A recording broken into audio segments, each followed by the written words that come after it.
Greetings, fellow Flesh and Blood players, and Andy from TMG, the Midian Guard. My name is Jesus of House of Misteria, and this is my video response to your video 5 reasons why Brute is bad, as well as a follow-up video in which you answered some questions the community had for you. The first point you made in your video was that Intimidate doesn't discard out of a player's hand.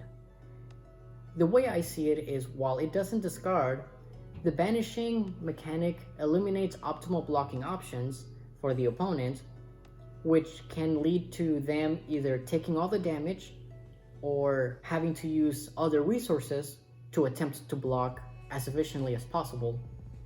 In the Welcome to Wraith era, Flick Flag, Unmovable, and Sink Below were the best options for Ninja to block.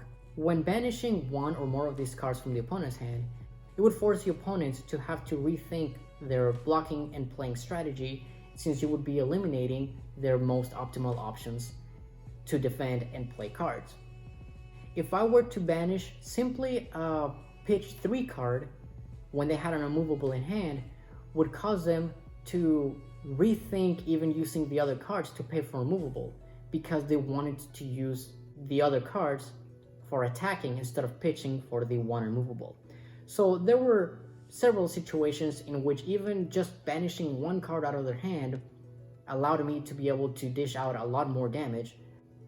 Now, we must consider that banishing is done in a random method. However, once we banish one or more cards out of the opponent's hand, a Brute player can look at how the opponent behaves and what their decisions are during defending as well as during playing, because like you said, whenever their turn comes, they get those cards that were banished back into hand.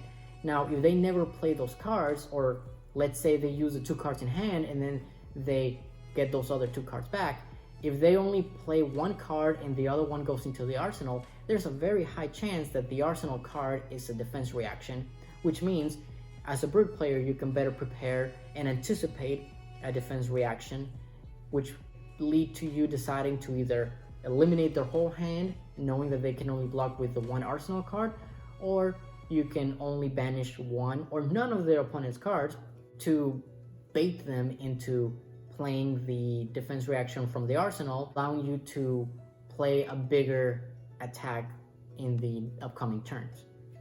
The second point you made was that Brute has to discard. Now, I feel that the discarding is not a bad way to balance, considering Guardian's Cranial Crush costs 6, which means 2 3-pitch cards. Disable costs 5. Buckling Blow costs 4.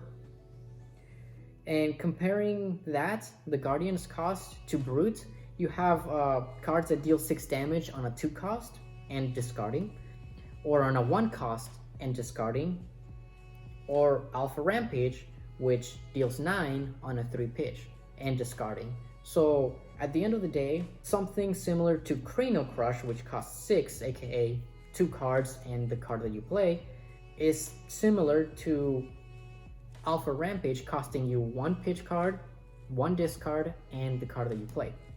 Some things to make up for this mechanic would be using cards such as Remembrance to get cards that you discarded back into your deck.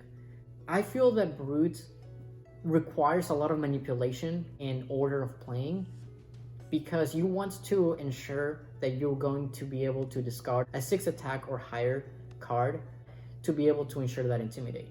I feel that discarding is similar to the costs made for classes such as Guardians and so on. Now, comparing this to Katsu, Katsu requires you to discard a 0 cost card to be able to search for a combo piece to be able to continue a combo during an attack turn. Now, with Guardians, going back to that real quick, I understand that Guardians, you're not discarding it, aka it goes back into the deck, but you're still using 2 cards to play 1 card in Guardians, while in Brutes, using 2 cards to play 1 card. And again, Remembers can be used to be able to get cards back from the graveyard back into the deck. With Katsu, they do have a lot of attacks, however, they start typically small and they go increasing in power as the chain goes.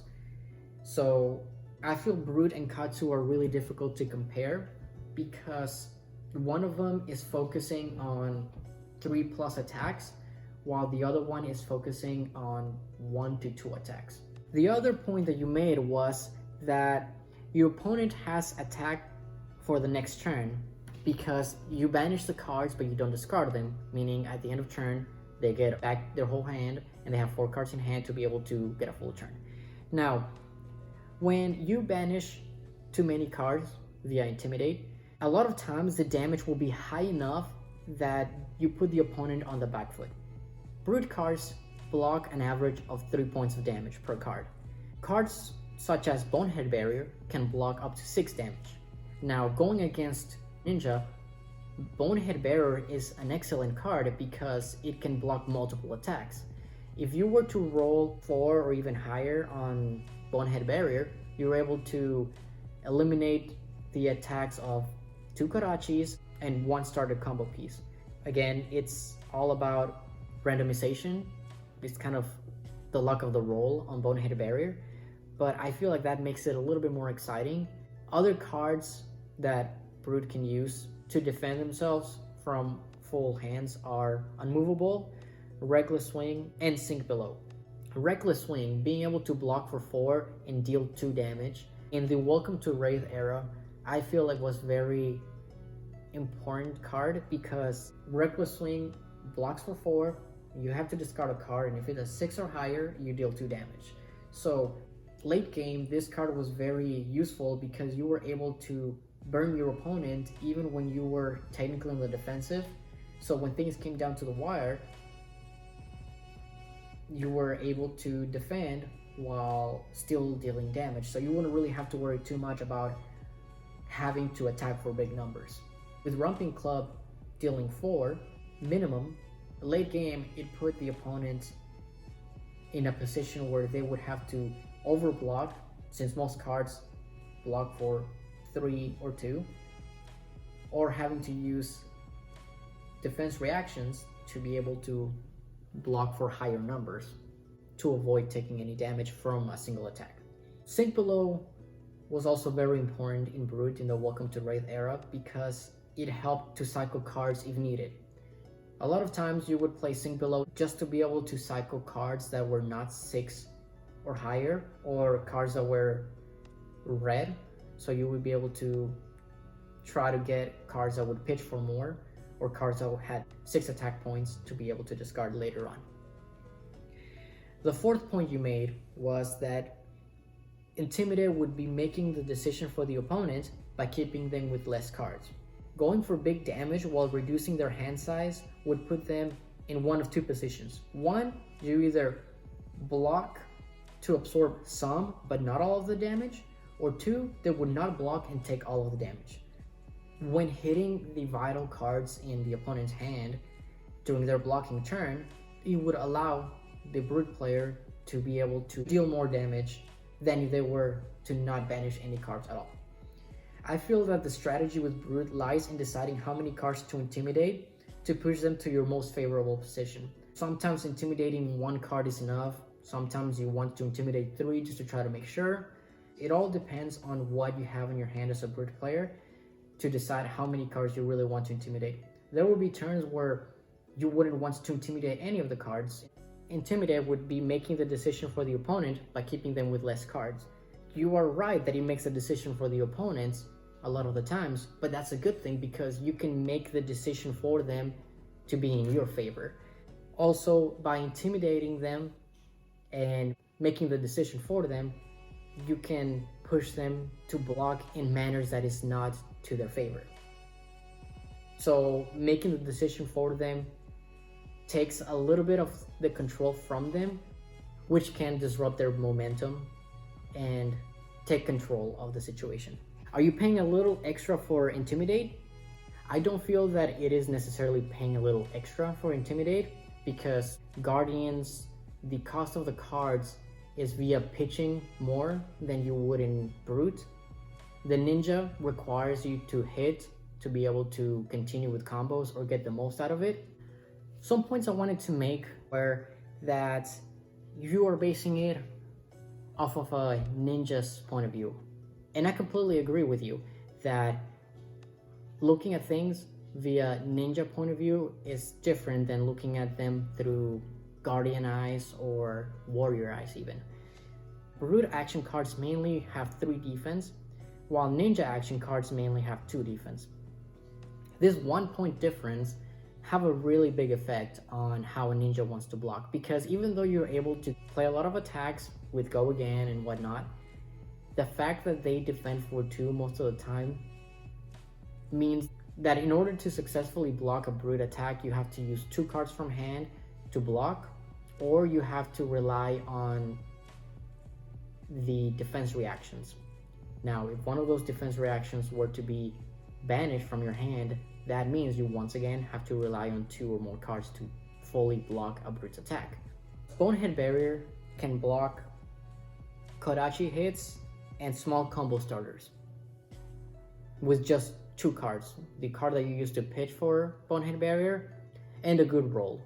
I feel that there are cards that can help balance out the negative points of Intimidate and discarding a card for Brute. I feel that Brute's strength lies in strategizing and being a little bit more tactical with the way that you play. I feel that the best way to play it is to not always gamble, but to know when to roll and when not to roll. I feel Katsu was more focused on going all out, trying to attack as many times as possible to deal the most amount of damage. Brute, cards like Bonehead Barrier, would be able to control that flurry of attacks by being able to absorb damage from multiple attacks. To summarize, your first point was that it doesn't discard out of a player's hand. I feel like while it doesn't discard, I feel it pushes the opponent to block in ways that are not the most optimal, which can give the Brute player the advantage. Point 2, the Brute has to discard. The discarding, I feel that it's a way to balance it, considering there are cards that deal 6 damage that cost 2 or 1. And again, for the discarding, there's cards such as Remembrance that can make up for that. Point 3, opponent has attack for the next turn. The opponent can have the attack for the next turn, a full hand of attack. However, the damage that you can potentially deal can be so great that even if they have a full hand to attack, you will still have dealt much more damage than the opponent could that turn. Brute cards block for an average of 3, so even if they have a full hand, you're still able to block if you have any cards in Arsenal that are defense reactions, or if you drew a defense reaction such as Sink Below, cards that you can get rid of to try to fix your hand or block and still get an advantage out of it. Number 4, making decision for the opponent by keeping them with less card.